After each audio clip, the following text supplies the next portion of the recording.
Before we get into actually talking about the film itself, I do want to share with you guys briefly just a clip from the Daily Wire's backstage premiere event before they screen this movie. And I just want to give you you and the listeners here, just a little flavor of the geniuses behind the film distribution of this and sort of how they see the film, at least. So, Chris, could you bring that up? Now, about a decade ago, maybe more than a decade ago. Oh my! I know. Yeah, good. And we met in my two-bedroom condo, and we were talking about making movies and how difficult it was for conservatives to understand that we actually need to challenge in the culture. And over the preceding 10 years, we've seen as the culture has moved further and further left, as more and more people are shut out of the not only entertainment industry, but out of sports, out of journalism, as we saw today, and out of virtually every area of American life. How there's a blue tsunami that has come and washed through all of our institutions. And we've been talking for a long time about how we need to fight back on this level. One of the things that I have to say here is nothing but love for our audience. I mean, seriously, nothing but love for our audience, because what we're doing here is truly something audacious. I mean, because there's a gap that has always existed in the conservative mind between the stuff that we say that we want to watch and then the stuff that people actually want to watch. And a lot of conservatives, if you ask them what kind of TV do you want to watch, and they'll say, well, like a Hallmark film, right? Something that I can go to church and feel good that I've watched. Remember Little House on the Prairie? Exactly. And then when it comes time to sit down with the wife or sit down with the husband and sit down with the boyfriend or girlfriend, or then you just flip on Netflix and whatever everybody else is watching, that's what you're watching, and you're giving your money to people who really despise your values. Well, what we've decided to do here. All right, now enough of this. With a film. You get the thing.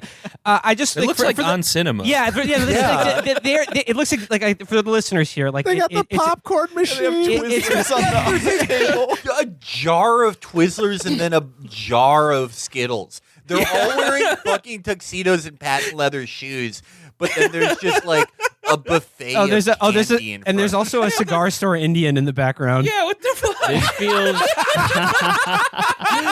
This feels basement. Whose dad's basement is this? This feels exactly like Christopher Moltisanti pitching his movie about like a serial killing mob man. And just one other thing, it's like the Chiron, it like the set, and not just the set, but the brains behind the words are exactly identical to the On Cinema Oscar specials. Like, everything about it is perfect. But there's a chyron on the bottom that just says "Take back our culture."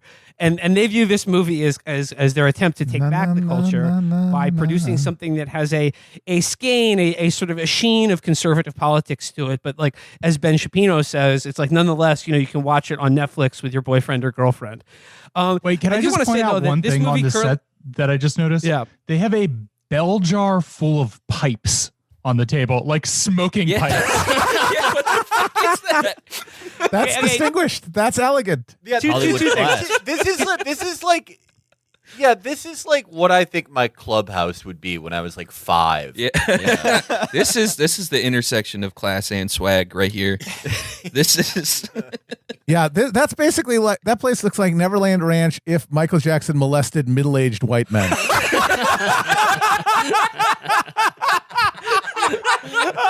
Oh my God! Instead of offering them wine, he just gets your uncle in there and he's like, "Hey, want a Cuban? Yeah. Want a cigar? You want a huge bucket of popcorn? You want to say, hey, this is Jesus' dick. Suck on that. My uncle didn't get molested by Michael Jackson, but he had really intimate, like, emotional connections with them, and then just moved on to older uncles. I do want to say though Bob that Seger's in that room if you want to go meet him.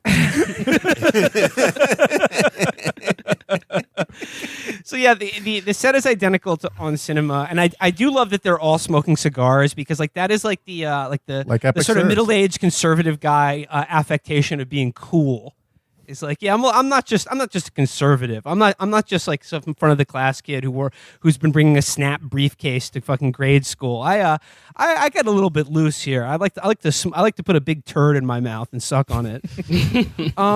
But I do want to note though that this movie is currently at 25% on Rotten Tomatoes, and if I swear to God, if the Daily Wire were not involved in distributing this movie, there is no way it would be rated that low. No, Considering the shit that gets fucking like Hosanna's, the absolute garbage that the fucking streaming services put out that gets like critical acclaim, absolutely ridiculous. No, I mean, I actually think like if they didn't do their cool production where they're all wearing fucking tuxedos and like if they created a shell company basically and were like, this isn't a Daily Wire movie, Like, I think they would eventually succeed in sort of shifting the culture right if you just made more. Because the move isn't to make, like, I mean, Mel Gibson makes movies that are sometimes have like conservative undertones, and it's the same with Clint Eastwood, but it's like you don't change the culture necessarily with Oscar bait or near Oscar bait. You change it with like, yeah, the movies that imbeciles like rent from Redbox or watch on Netflix. And this is one of those movies. Like that 25%, yeah, like I completely agree. I have seen, like, this movie sucks, but I have seen people rave over much shittier movies. And there's no reason why, you know, they did crack the code. They cracked the code of what the average Indiana Opana residue liquor likes in a movie. I mean, and they could make more of these. That's why we're here. We're here to raise that Rotten Tomatoes number up.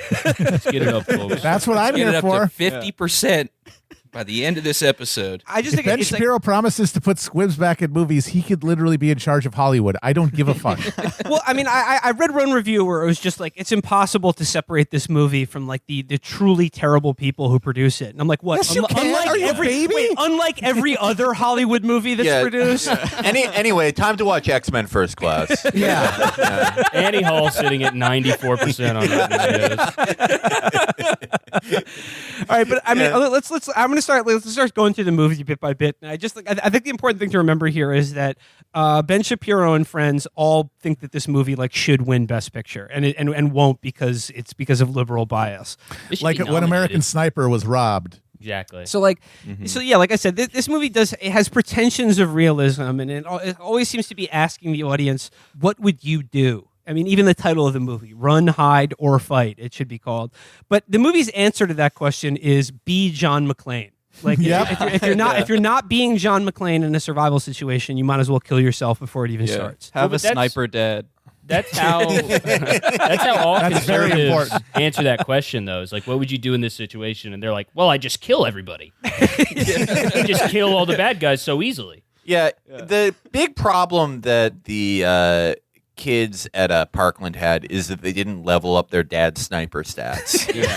And you need that for the final school shooter boss fight. You have to kill a living thing before school every day to get kind of prime. The problem for what you might is run that into. The problem at Parkland was that David Hogg's FBI dad was like a fucking like white collar crime guy and not member of a hostage rescue team. Yeah, Exactly. when they got the shooter on the horn at Parkland, his dad, David Hogg's dad, was like, "Can you convert him to Islam so I can like entrap him in the stupidest plot of all time?" I have nothing else. Yeah, I have no other skills. Look, is the shooter a 70 IQ Muslim 14-year-old? No. Well, good luck, guys.